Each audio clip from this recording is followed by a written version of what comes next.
Hi everyone, my name is Christine and I'm real Ex-Housewife on social media. And today we're talking about Vanderpump Rules Season 10, Episode 6. So this week the girls went from Vegas to Lake Havasu. It is Katie's divorce party trip, and the girls are being pretty hard on Raquel. I will say this, I felt bad for her for like a split second, for like a tiny second, because it was very like Mean Girl vibes. Very like they were here and Raquel's over here like by herself. If we didn't know what we do know now, I would have felt really bad for her. I don't like that. I don't like, kind of like singling someone out and laughing about them behind their back and whatnot. But knowing what we do know, I don't feel bad for her because she brought this onto herself. That whole panic attack in the car, that was very telling. I wonder if either A, because she said at one point, she's like, I don't know who I am. So I wonder if either like something was already going on with her and Sandoval at that point, and she was like feeling guilty about it already. And she was like saying like, yeah, like I don't even recognize myself. Like I don't know who I am. Or if like she had like not planned it, but she was like kind of contemplating it. Or if by then they were already fucking. Like, I mean, the timeline, is very questionable. People were saying it started back in July. People were saying like that episode, that was in August, and that they started sleeping together after that guy's night. Other people are saying that, maybe it was them that were making out at Coachella. That was back in April. So, I mean, let's say it was back in April. Maybe that's why she was having that panic attack, because she was already feeling like the guilt of like, I'm doing this and it's exciting, but also I know it's shitty. And, like panic attacks are very real. And it was like nice that the girls like tried to be easy on her at that moment. But yeah, she just like, she was like going down, and then she kind of brings herself up, and then she just crashes. Like, cause the dinner that they had when Charli was there, first of all, I don't like Charli. I didn't like her from like when she first started on, and I still don't like her. I think now she very much is like Team Ariana and like fuck Raquel. So like she's redeeming herself online, but the Charli that we're seeing on, this season and what we'll probably see throughout the season is like, I don't like her. She's annoying. She thinks she's funny. She's not funny. Like, why is she even there? If they got rid of everyone else, like in that weird season when they were trying to introduce the new people, like why did they keep her? Because she's like beautiful or like pretty and skinny? Is that her, card to get in? I don't know. But I don't like her. And that dinner where like Raquel's trying to stand up to Lala, and she does, but like her voice is so shaky, and it's just like you can tell she's having a difficult time. And it's like, just be quiet. Like just keep it to yourself. Like I'm very much a person, like I'm not confrontational. I guess it depends. It depends on the situation. But for the most part, I don't like confrontation. So if it's not worth my time, like I would just like keep my mouth shut and like drink my drinks and eat my food and then like just leave. I wouldn't, maybe like with a person like Lala, I wouldn't go head to head with her. And especially like it's just never like Lala's always eaten her up. So like why try to compete with that? But she feels like she needed to stand up for herself. So good for you, Raquel. But it just, it shows the kind of person she is. Like she sees Katie being emotional. She sees Katie's mom being emotional about their divorce, and yet she still tried to do whatever she did with Schwartz. Like, I firmly believe that she was using Schwartz to make Sandoval jealous. So it just shows that she uses people. She uses situations to her benefit, and I don't like that. Like, I think that's wrong. And so, yeah, she, her and Charli leave the next day, and she's like, I just don't feel comfortable here, and blah, blah, blah, and we're going to go back home, and we're going to meet up with Sheena and Schwartz. And everyone's like, really? Like, that's literally what we're just talking about, Raquel. Her going on and on about how Lala was a mistress. Like, you're the mistress. You've been a mistress. Or you're about to go be a mistress. Like, just be quiet. Ugh. This was just very annoying. It was an annoying episode. Like I said, I felt bad for her. It was a little blip that I felt bad for her. And then the rest of the episode, I just wanted to, like, kind of strangle her a little bit. It's like, go away. You're a shitty person. And it just shows that because she's a shitty person and not the smartest, it's just like a really bad combination, you know? It's also very telling of when she does show up at the guys' night. And first of all, Sandoval said, like, oh yeah, like, her and Charli left early. So it's like, how does he know? Were they communicating? Like, obviously. And then she shows up and he's like, oh, hey, like, had the smile on his face. There's like so many memes of it on Instagram and Twitter and stuff like that, because he's just like, you can see the way he's looking at her, like the admiration and like the love that he already has for her at that time. And like they're hugging and it's, you know, embracing, and it's just like so gross. Like, ugh, I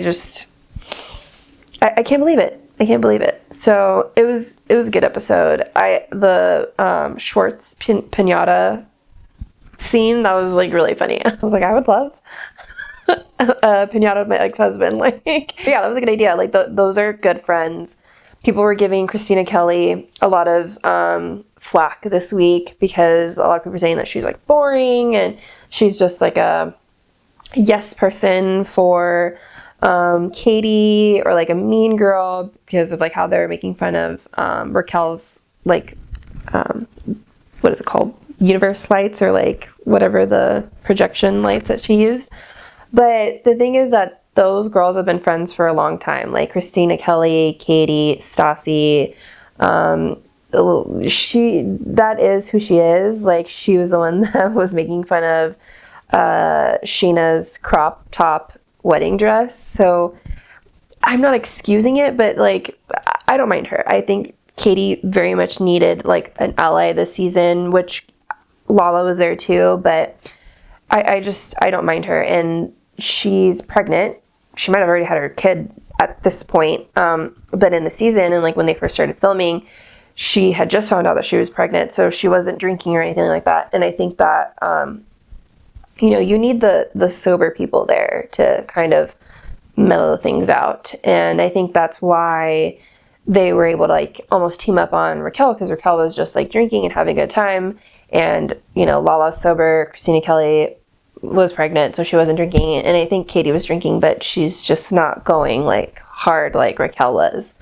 So, and it was that moment also right after the pinata when they were talking about, you know, Katie being vulnerable and, you know, how she's been struggling. Like that hit home too, because divorces are not fun. That's probably one of the hardest things that a person will ever go through. Especially when like this person's like your best friend, and with them, they were together for such a long time. To go from like, I think there's a song out there, like from lovers to friends to strangers kind of thing. It's like you go through that whole range, and it's very like shocking to your psyche, to your aura, to, you know, who you were and who you are now. This person is not a part of that. And that's hard to acclimate to. I think it was hilarious when she was like, I will light you on fire right now. Like, she's like, I've been more than patient with you, when really she shouldn't have. Like, I don't know why they're trying to... She said on a podcast recently that, you know, because she was single and Raquel was recently single too, so they were trying to make it like a single, like hot girl summer, like kind of a thing. And so she did try to give her a lot of chances, and obviously, you know, it not that it backfired, but, you know, she wasn't worthy of those chances. Katie was also on Watch What Happens Live this week, and first of all, I say first of all a lot, but she looked fantastic. Like, what she wore, it was like a black hoodie, cropped hoodie with a see-through like maxi flowy skirt, and black skirt and black a black thong. She looked so good. Like, props, Katie. And that was a good episode too. She was on fire that episode, and she spilled a little bit of tea while they were talking about like the timeline of, you know, Raquel and Sandoval. And she basically said, like, I kind of had a feeling like something was off. Like, I just know, yeah. So she was feeling it ahead of time, and that's what it was. And Lala says the same thing. What's funny too is they're talking on like Instagram and Twitter right now. They're talking a lot about Joe, Schwartz's roommate. He talks about her in like one of the episodes. There's pictures of them like walking their dogs. Like, essentially Joe and Schwartz are dating. So what people are saying was that basically Sandoval and Raquel, Schwartz and Joe, they were like doing a lot of double dates like throughout the fall and like summer, fall, going into winter. Like, the four of them were hanging out a lot. So the Schwartz and Raquel thing was a decoy, not only for Tom Sandoval and Raquel, but also for Tom Schwartz and Joe. Apparently Joe was Kristen Doute's best friend for like a very, very long time, and they are no longer talking. I think at the point that Joe and Schwartz started doing like whatever they were doing, Kristen was like, nope, like, I can't deal with that. And Katie like not called Joe out, but she was like, Joe's a weirdo. Like, she sent me this text message of like basically how she was supporting me like after we announced our divorce, but then like she's living with him. She's like, she gives crackhead vibes. Like, I don't know, all this stuff. And there's a video of her and Raquel like dancing, having a good time and singing together. And I think it was like around December.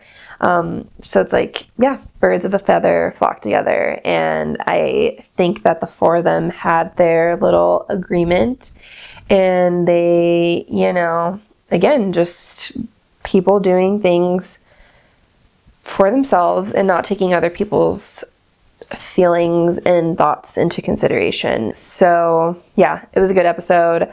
I'm excited for next week. David from Behind the Velvet Rope was talking about how VPR is again one of the best reality shows out there. It's so organic. Like, you can't write this stuff, and I'm really looking forward to the rest of the season. They're filming the reunion next week. Is Raquel going to Zoom in? Is Sheena going to Zoom in? Because they don't have their hearing for the restraining order till the 29th, and I think they're filming on the 23rd. So there's like a lot of questions. Like, I think it's not fair for Sheena to not be there because she didn't do anything wrong per se. Like, they're looking forward to that date because they're going to prove that Raquel's lying. But also, I think Raquel should be there because she needs to be like held accountable and like be put on the hot seat and like, what were you thinking? So I don't know. I'm torn. Even Andy's like, we're going to figure it out, and it's going to be figured out. Like, it's going to be game time decision essentially. So let's see how that all plays out. I'm excited. So what did you guys think? Do you agree? Was it sad about Raquel, or like, did you not feel bad for her? Do you like Charli? Do you think she's necessary? And what are you guys looking forward to in the next few episodes? But thanks for hanging out. I'll see you guys soon.